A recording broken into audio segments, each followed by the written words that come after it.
주와 같이 길 가는 것. 샬롬, 사랑하는 영락교회 성도 여러분, 지난밤에도 주님께서 주시는 평안함 속에 우리 영혼의 참 안식을 누리셨나요? 오늘은 2023년 2월 28일 화요일 아침입니다. 어느덧 2월의 마지막 날이 되었습니다. 추운 날씨 가운데도 우리의 영육의 건강을 지켜주시는 하나님의 은혜에 감사하면서 오늘도 주님이 허락하신 귀한 말씀으로 하루를 여는 아침 경건의 시간을 통해 여러분의 삶의 터전 가운데서 하나님을 늘 묵상하고 교제하면서 우리 주님이 베푸시는 은혜와 평강을 누리는 귀하고 복된 매일의 삶이 되시길 우리 주님의 이름으로 축원합니다. 오늘 함께 부르실 찬송은 찬송가 456장 거친 세상에서 실패하거든입니다. 함께 찬송하시겠습니다.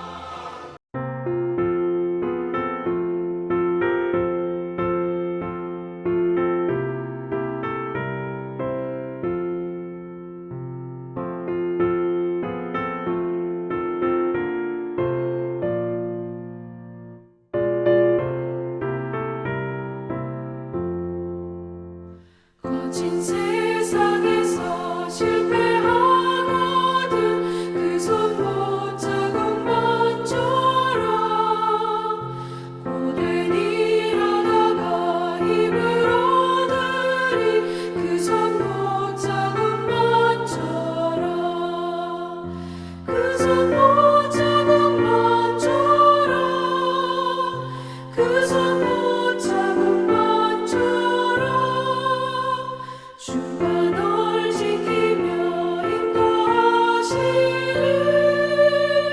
그 손 못 자국만 져라 내가 어둠 속을 걸어갈 때에 그 손 못 자국만 져라 주가 참 평안을 내게 주시리 그 손 못 자국만 져라 그 손 못 자국만 져라 그 손 못 자국만 져라 주가 널 지키며 인도하시리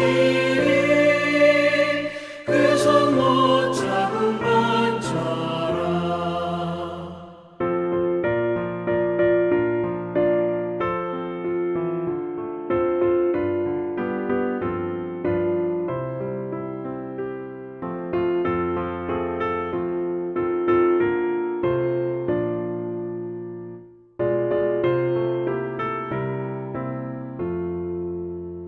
내가 부활의 주 따라가려면 그 손 못 자국만 져라 내가 주 안에서 길이 살리라 그 손 못 자국만 져라 그 손 못 자국만 져라 그 손 못 자국만 져라 주가 널 지키며 인도하시리 그 손 못 자국만 져라 너의 죄악의 짐 무거울 때에 그 손 못 자국만 져라 마음 문 열고서 주를 모셔라 그 손 못 자국만 져라 그 손 못 자국만 져라 그 손 못 자국만 져라 주가 널 지키며 인도하시리 그 손 못 자국만 져라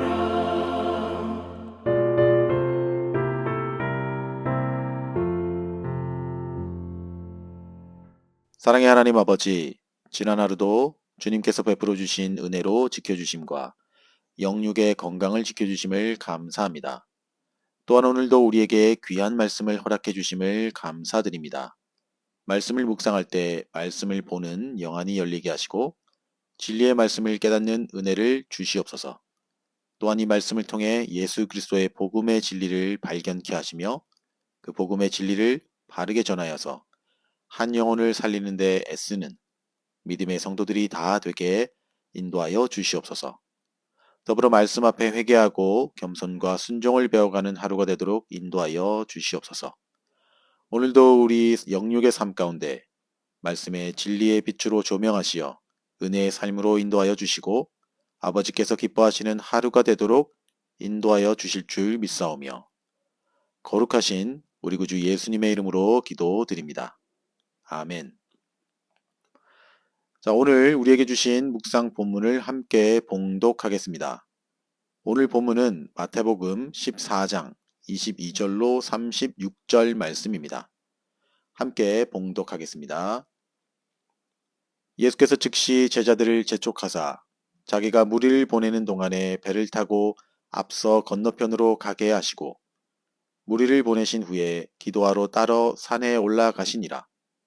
저물매 거기 혼자 계시더니 배가 이미 육지에서 술이나 떠나서 바람이 거스름으로 물결로 말미암아 고난을 당하더라.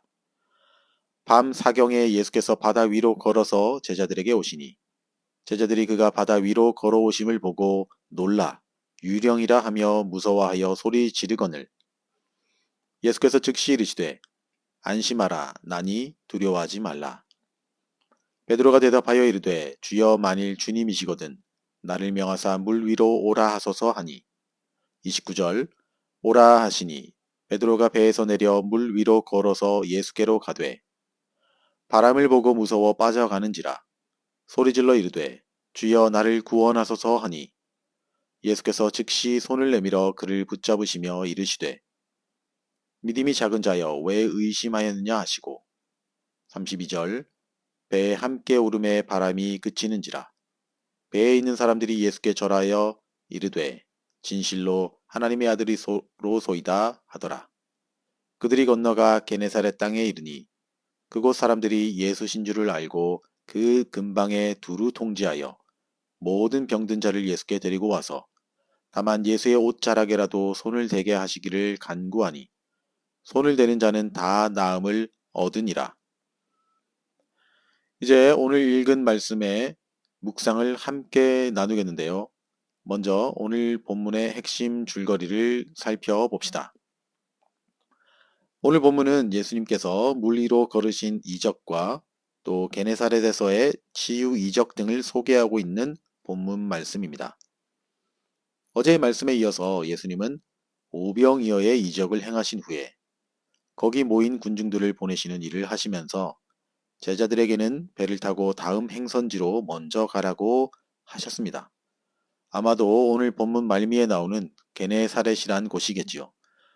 그리고 오늘 본문은 예수님이 무리를 다 보내신 후에 따로 혼자 남아서 기도하셨다라고 기록하고 있으며 이미 날이 저물었다고 말씀하고 있습니다. 그런데 배를 타고 먼저 떠난 제자들에게 문제가 발생했습니다. 참고로 본문에서 말하고 있는 바다는 우리가 잘 알듯 갈릴리 호수입니다. 아마도 갑작스런 풍랑을 만난 듯 해 보입니다. 24절은 바람이 거스름으로 물결로 말미암아 고난을 당하더라 라고 표현하고 있는데 쉽게 말하면 가려는 배의 방향이 아닌 반대 방향에서 맞바람을 맞으며 가야 하는 그런 힘든 상황인 것입니다. 파도는 크게 일고 배는 역풍으로 인해 전진하기 힘든 상황이 연상됩니다. 그런데 바로 그때 바다 위로 누군가 걸어서 오는 것이 제자들 눈에 보였습니다. 본문은 밤 사경이라고 하는데 이 시간은 오늘날 시간으로 새벽 3시에서 6시 사이를 뜻합니다. 얼마나 무섭고 놀랐던지 그들은 유령이다 라고 소리쳤다고 기록하고 있습니다. 하지만 이내 예수님께서 그들을 안심시키고 진정시키셨습니다. 그리고 이 또 베드로가 그런 예수님에게 주님이시거든 나를 명하사 물 위로 걸어오게 해달라고 요청합니다. 예수님은 이를 허락하셨고 베드로 역시도 초자연적 경험을 하게 됩니다. 그러나 이내 그는 거센 바람과 파도를 보고 겁이 나서 물에 빠지게 됩니다. 그런 베드로를 예수님이 건져주셨고 결국 베드로는 믿음이 작은 자여 왜 의심하였느냐라는 꾸지람을 듣습니다. 그리고 예수님이 배에 오르시자 거짓말처럼 바람과 파도가 잔잔해졌음을 기록하고 있으며 이 예수님이 바로 하나님의 아들이시라는 사실을 그들 모두가 깨닫고 고백하는 사건이었습니다. 그렇게 이들은 예수님의 도우심으로 가고자 하는 목적지로 갈 수 있었다라는 내용이었습니다. 특별히 우리는 여기서 예수님이 물 위로 걸으신 사건은 예수님 자신이 자연 법칙을 뛰어넘어 천지 만물을 창조하신 창조주와 또 통치자로서 죄에 빠진 모든 인류를 구원하여 주실 수 있는 능력의 메시아 되심을 다시 한번 우리에게 분명히 드러내셨다는 데 큰 의미가 있다고 하겠습니다. 바로 여기까지가 오늘 본문의 핵심 줄거리였습니다. 그럼 오늘 본문을 통해 발견한 하나님은 어떤 분인지 나눠보겠습니다. 오늘 제가 발견한 하나님은 나보다 나를 더 잘 아시는 하나님입니다. 본문 25절은 밤 사경에 예수님께서 바다 위로 걸어서 제자들에게 오셨다고 말씀합니다. 이는 예수님께서 산 위에 계셨지만 당신의 제자들의 형편과 처지를 정확하게 알고 계셨음을 의미합니다. 만약에 예수님께서 당신의 제자들의 현재 상황을 제대로 알지 못하셨다면 풍랑이 몰아치는 깊은 밤에 이처럼 제자들을 찾아오지 못했을 것입니다. 이처럼 예수님께서는 당신의 소유된 자들의 형편을 정확하게 아시는 분이십니다. 그분은 우리가 알지 못하는 우리의 머리털 개수마저도 정확하게 알고 계시는 하나님이십니다. 그렇게 그의 소유된 우리들은 그 어떤 형편에 놓일지라도 결코 근심하거나 염려해서는 안 될 것입니다. 그런데 우리가 그 하나님의 도우심과 인도하심을 느끼지 못하고 깨닫지 못하는 이유는 그래서 늘 하나님은 나와 멀리 계신 또 멀게만 느껴지는 하나님으로 생각하고 믿게 되는 이유는 하나님이 내가 원하는 방법과 내가 원하는 때에 도와주지 않고 함께하지 않는다라고 생각하기 때문입니다. 그렇지만 언젠가 시간이 지나서 당시를 떠올려 보면 하나님은 늘 언제나 오르셨습니다. 가장 적합한 때, 가장 적절하고 최선의 방법으로 우리를 인도하셨음을 깨닫게 되기 때문입니다. 사랑하는 성도 여러분, 우리는 이에 대한 확신 속에 살아가야 합니다. 주님은 우리의 모든 형편과 처지를 우리보다 더욱 잘 아신다는 사실을 의심해서는 안 될 줄 믿습니다. 우리가 이 사실을 확신할 수 있어야만 우리에게 닥쳐오는 모든 어려움 앞에서도 담대할 수 있는 것입니다. 혹 저와 여러분 가운데 지금 이런 어려운 상황 속에 처하신 분이나 형편에 처하여 계신 분은 안 계십니까? 그렇다면 바로 지금 그 문제를 정직하고 겸손하게 우리 주님 앞에 올려드립시다. 어떠한 거창한 기도문도 또 어떤 미사오구도 필요치 않습니다. 주님, 내 힘으로는 또 내 형편으로는 도저히 감당할 수 없는 일입니다. 하나님 아버지 도와주세요 라고 기도합시다. 그리고 그것을 믿음으로 성취될 것에 감사드립시다. 하나님은 나보다 나를 더 잘 아시는 분이시기 때문입니다.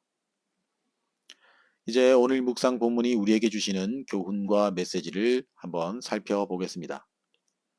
오늘 본문을 통해 주시는 교훈은 의심은 성도로 하여금 실패와 좌절에 빠지게 만든다입니다. 본문 31절을 보면 예수님은 물 위로 걷다가 바람을 보고 두려워하여 물속에 빠지고 마는 베드로의 손을 붙잡고 건져주시며 믿음이 작은 자여 왜 의심하였느냐라고 꾸지람을 하셨습니다. 이는 기적을 체험하고 있는 중에도 당신의 능력을 믿지 못하고 의심하였던 베드로에 대한 책망의 말씀인 것입니다. 우리는 이 말씀을 통해서 베드로가 계속적으로 물 위를 걷지 못하고 물속에 빠져들게 된 원인을 분명하게 알게 됩니다. 즉 베드로는 예수님의 능력에 대한 믿음이 어느 정도 있었지만 분명한 확신이 없어 의심하였기에 거친 바람이 일자 순식간에 믿음을 잃어버림으로써 더 이상 물 위를 걷지 못하고 깊은 물속으로 빠져들게 되었던 것입니다. 이처럼 의심은 성도들로 하여금 아무런 역사도 이루지 못하도록 실패와 좌절 속으로 빠져들게 만듭니다. 그렇습니다. 성도가 큰 역사를 이루지 못하고 항상 무기력한 삶을 살아가게 되거나 실패와 좌절을 경험하게 되는 것은 그에게 큰 역사를 이룰 수 있는 능력이 없어서가 아니라 오직 믿음이 없어서 하나님을 의심하였기 때문입니다. 하나님의 긍휼하심과 은혜로 말미암아 애굽의 노예 신분에서 벗어나 젖과 꿀이 흐르는 가나안 땅을 약속받았음에도 불구하고 출애굽 1세대들은 결국 가나안에 들어가지 못하고 모두 광야에서 생을 마감했습니다. 그들이 이처럼 가나안 땅을 눈앞에 두고 차지하지 못했던 가장 큰 이유는 그들에게 능력이 없었기 때문이 아니었습니다. 그들은 하나님의 도우심으로 얼마든지 그 땅을 정복하고 차지할 수 있었습니다. 그럼에도 불구하고 그들이 그 땅에 들어가 보지도 못하고 광야에서 한 줌의 재로 소멸하게 된 것은 오직 그들이 하나님을 신뢰하지 못했기 때문입니다. 그의 능력을 의심했기 때문입니다. 의심은 성도의 믿음과 그로 말미암는 능력을 상실케 하여 아무런 역사도 이룰 수 없도록 만드는 실패와 좌절을 겪게 만드는 가장 큰 요인인 것입니다. 그러므로 사랑하는 성도 여러분, 우리는 제 아무리 절망적인 상황이 놓여진다 하더라도 그 상황 속에서 우리를 건져내실 하나님을 의심해서는 안 되며 또 아무리 불가능해 보이는 소망을 우리에게 주셨을지라도 그것을 능히 이루게 하실 하나님을 의심 없이 신뢰해야 합니다. 믿을 수 있는 것만 믿고 바랄 수 있는 것만 바라는 것은 믿음이 아닙니다. 그렇게 사도 바울은 우리 믿음의 조상인 아브라함에 대해 이렇게 선언하였습니다.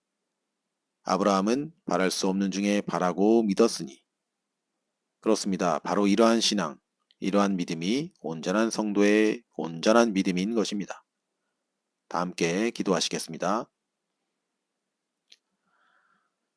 오늘도 우리에게 말씀하시는 주님, 오늘 이 아침에도 주신 귀한 말씀을 통해 참된 복음의 비밀을 깨닫는 마음을 허락하시고 그 말씀을 우리 마음판에 새겨 그 말씀대로 순종하며 살아가는 저희들의 삶이 되도록 인도하여 주시옵소서.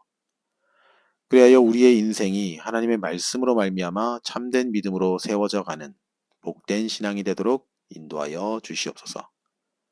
이제는 우리 구주 예수 그리스도의 은혜와 하나님 아버지의 지극하신 사랑하심과 성령님의 감화 감동 위로 충만케 하심이 나보다 나를 더 잘 아시는 주님께서 우리의 형편과 처지를 언제나 살피시고 함께 하신다라는 사실을 늘 잊지 않고 믿음 가운데 소망 가운데 살아가기를 다짐하는 아침 경건의 시간에 참여한 모든 성도들 머리 위에 이제로부터 영원토록 함께 하옵시기를 간절히 축원하옵나이다.